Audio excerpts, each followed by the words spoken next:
Howdy folks, Spencer here, and today I want to talk to you about this new advanced R&D crafting update that is going to be arriving on PC sometime soon. As always, chapters are listed down below if you want to skip ahead to any of the topics you see up on screen now. Now, the first thing to talk about is the when and why. So it's looking like this could be arriving as soon as this Thursday for those of us on PC. So that would be June 8th. Per the wording on the Twitter post, they were saying it would be out Thursday. And if that's true, then we're also going to be getting the Next Infinity promo ship the same day, which will most likely be the Titan A or Enterprise G, which they have been teasing now for the past month. And the why is because the crafting system really hasn't been seen as that valuable for veteran players for a long time. People got everything they needed from it a couple years ago. The upgrades from it have been made redundant with the Phoenix upgrades being a thing. And just there really hasn't been much value for players there. So this update is trying to introduce some items that bring player attention back to crafting and makes crafting one of the sources we go to when getting more of our gear, especially consoles, because most people stopped using most of the crafted consoles several years ago. And this change is also meant to be a boost to elite content for the reasons I will detail on the next slide. And now I want to talk about how to unlock the new recipes and components here. From the wording in the blog, it sounds like the recipes for these new items are going to be automatically available upon the launch of the update. However, we don't know if there's going to be a requirement for your crafting schools to be at a certain level in order to craft X item. So we'll find that out Thursday or whenever else this goes live. As for the components that are going to be required to craft these new items, you're going to have two different ways to get them. The first option is to pay by opening the Infinity promotional R&D packs, which means that the value of those packs should go up a little bit more than what it has been. And the alternative, the free-to-play route, is to play Elite TFOs. So if you play Elite TFOs, you will have a chance to earn the new components that are required to craft these new items when you play that content. So we don't know what the drop rate is going to be like in Elite TFOs, but that should be a bit of a boost for the Elite side of things, especially for those of you that like to play Elite content. Now you'll have some added incentive, and there will probably be more players wanting to get in to that type of content. And before I get too much further into things, I do want to apologize for any background audio you hear. They've got a lawnmower outside, so not much I can do there. But also, as I look through these items, just note that I am recording this the day that they were announced, which is June 6th, and it's expected they'll probably be out June 8th, like I was saying. So what that means is that the specific stats of the new items are not yet available. We don't know exactly how much of a boost each item is going to provide. So everything I'm going on throughout this video is simply based on the wording in the announcement from the devs. And I also want to just note that all of the new components, consoles, and batteries can be sold on the exchange or traded. So if you don't want to deal with the R&D stuff at all, you can just go to the exchange and buy these items. So the first set of things to talk about here are the advanced batteries. There's 6 new crafted batteries, and these are each improved versions of the existing crafted batteries. So for your energy amplifiers, these will now have an additional shield penetration skill if you have the advanced battery. For the targeting lock, which is from the cannon school, when you have the advanced version, that will also give you some crit chance. For the hull patch, that you're going to get some hull regen. For the kinetic amplifiers, those are going to give you some crit severity for projectile weapons. For the exotic particle flood batteries, you'll get some aux power. And for the shield resilience boost batteries, you'll also get some plus shield regen skill with the advanced version. So those right there should be interesting. I'm curious to see how much the cost has went up, though, in order to get the advanced versions. Now, alongside this update, one of the things they're doing is they're changing the Fleet Spire TAC consoles. So these are your locator and exploiter TAC consoles that everyone's been running on their builds for a very long time. These ones that give you a crit chance and severity bonus plus the damage bonus for whatever damage type you've chosen. So with this update, they're updating those locator and exploiter consoles to have an advanced designation on them. And what that means is that these consoles are going to have some restrictions with the new advanced consoles that they're introducing.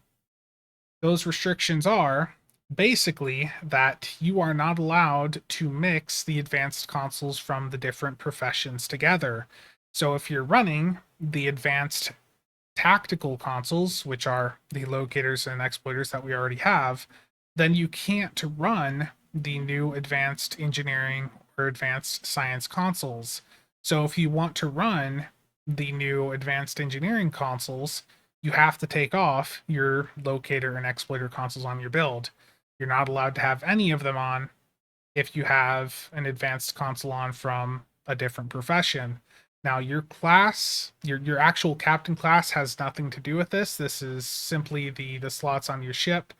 So if you have a locator or exploiter on, then you can't use the new science consoles or the new engineering consoles.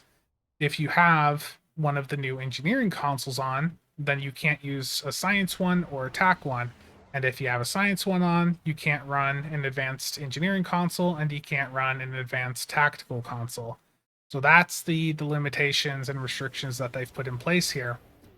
Now, to counter this, they are giving these consoles modifiers.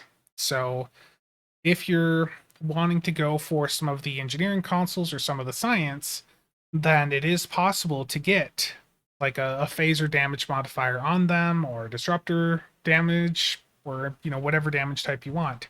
So what I think they're doing here is they're probably going to have the damage buff on these new advanced consoles set to match what the locators or exploiters offered, and then it's basically up to you to decide if the crit chance or severity that you got from the locator or exploiters is worth it over the passive effect that you would get from the new engineering or science consoles.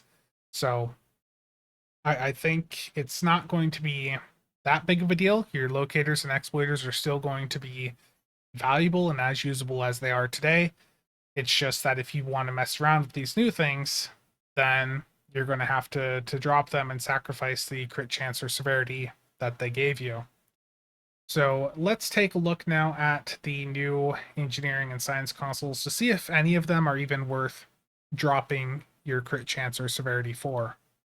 The first console that I want to talk about is the Advanced Engineering Isomagnetic Plasma Distribution Manifold console. And what this does is that it improves your weapon power and your max weapon power. The max weapon power buff from this will stack with all other forms of max weapon power. And this console looks to be quite promising. So something to clarify with these consoles too is that they do stack. So if you're running 4 or 5 of these things, then that max weapon power buff is going to stack up from each console, just like how the crit chance or severity would from the vulnerability locator or exploiter consoles.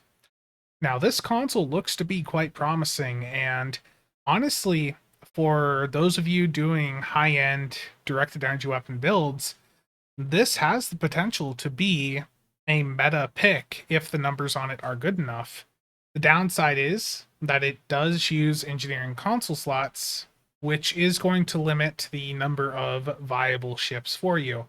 So there is that downside to it, but if the numbers on this, if they're good enough, this could be very good. And for me, I think it'd be a very good console for me to look at on my inquiry, which I use for energy weapons.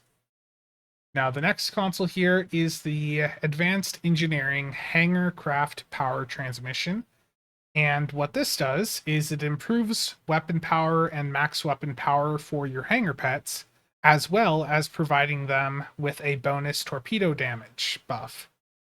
The buffs are increased by 40% per rank. So if your pets are at the max rank of 5, then the buff that they get is 200% for their torpedoes. And then for their energy weapons, we don't know exactly how much the power buff is going to be there, but regardless, again, these things stack. So if you have 5 of these on, that's potentially up to 1,000% damage boost for the torpedoes on your hangar pets, and then however much the weapon power buff is. So this could be a very huge boost for those of you running pet heavy builds.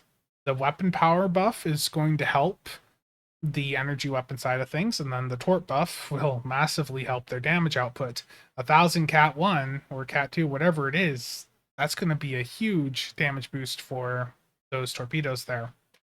And again, like I said, it's stacks, so you have 5 of them on, or if you found a ship where you could put like 6 or 7 of them on, which I think the temporal discovery Connie, I think you could probably put that many on, like 6 or 7 of them, or 6.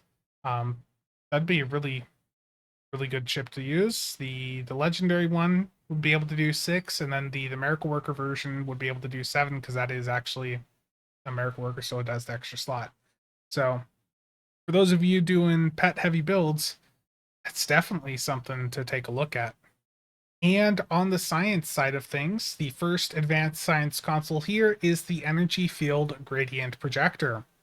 This console adds a powerful shield siphon enhancement to all drain effects, which drains foe shields and heals the user's shields. Each console equipped improves the power accordingly, so 3 consoles would make it 3 times as strong, and so on. The amount drained scales with drain expertise, and the amount of shield healed scales with both shield healing and drain expertise. And when you defeat a foe during Shield Siphon, it will provide a stack of analysis, which can stack up to 50 times, and that will persist on you until you are either defeated or you leave the map. And each console provides increased hole penetration per stack of analysis.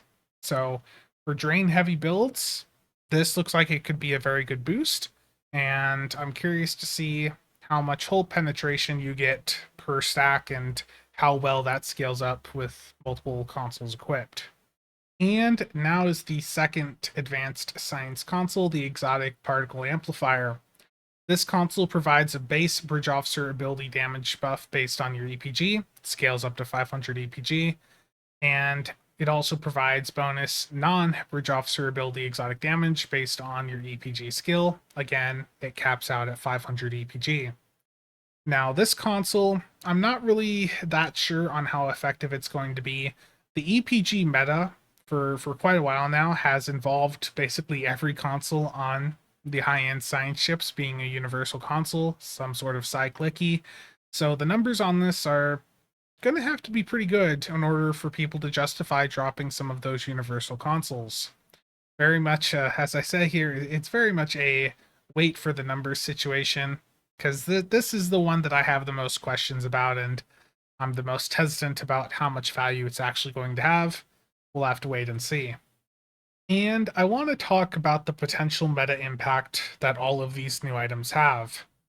But first, I have to say, as always, wait for us to actually have these things on hand and see if they're good or not before you go and commit resources to buying them yourself. I'll be doing a live stream as soon as these come out, so make sure to stay tuned for that. But based on the description of the items that they've announced here, it looks like a pretty good set of changes that will probably impact some of the playstyles out there, especially for energy weapons. I think that this is going to change things towards more of an engineering heavy focus for what you're looking for in a ship. I think something like the Inquiry, could be quite interesting with those new power consoles that they're introducing here. So I think it'll be interesting to see how it all plays out. But like I said, wait for numbers before you actually commit to buying anything. Myself and plenty of others will be going and messing around with this stuff right away, so you'll have plenty of time to see whether or not something is good before you actually buy it yourself. And I do have a couple thoughts here that I want to just add in. The first thing is, I'm glad to see that they are finally adding in some new rewards for Elite TFO content. That is something that I've personally been hoping for a very long time. Elite content doesn't get played as much nowadays because people just don't feel like it's worth their time. Back in the day, Elite TFOs were the primary source of salvage technology, and because of that, a lot of people used to grind that content.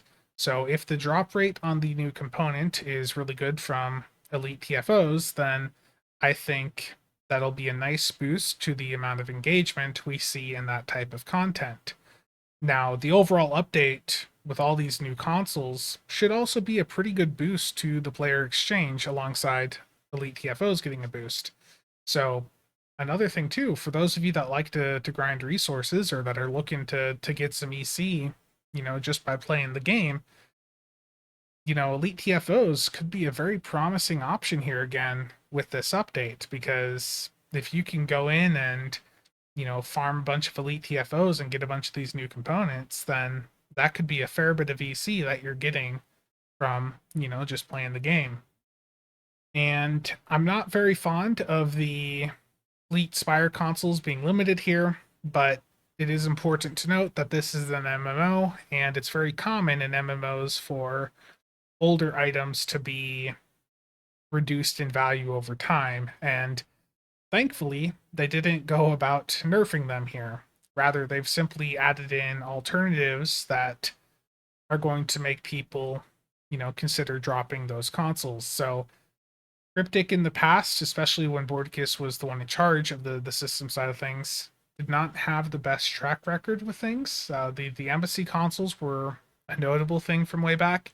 The Fleet Embassy consoles used to be like a must-have on every build, and then I think it was season 13 came around and just completely nerfed them. They lost like 97% of their damage or something like that. So I'm glad that they didn't do that here. Rather, they've went with a much better approach, which is simply that they're introducing alternatives that people should be drawn towards. So I'm happy to see this approach rather than what Cryptic has done in the past.